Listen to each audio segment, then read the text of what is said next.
Hello guys, good morning.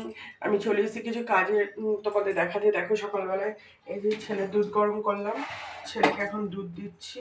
ও সকালবেলা মানে দুধই খায়, চা খায় না, ও চা খেতে ভালোবাসে না। আর এই বাদ বাকি দুধটা দিয়ে আমাদের চা বানিয়ে দেবো। তোমাদের বলেছি আগেই দিন যে আমি দুধ চা খেতে খুব পছন্দ করি। তো দাদাভাই তো বলার কথা, অত দুধ চা হলেও লাল চা একদম পছন্দ করে না। ছেলে এই দুধটা গুলছি, একটু সামান্য মিষ্টি দিলাম, দিয়ে ওর চাটা নিয়ে যাচ্ছি।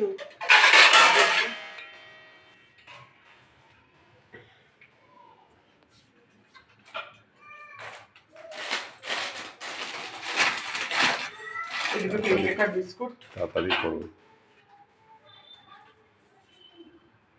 যাও।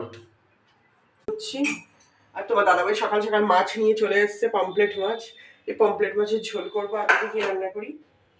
আর চাটা হয়ে গেলে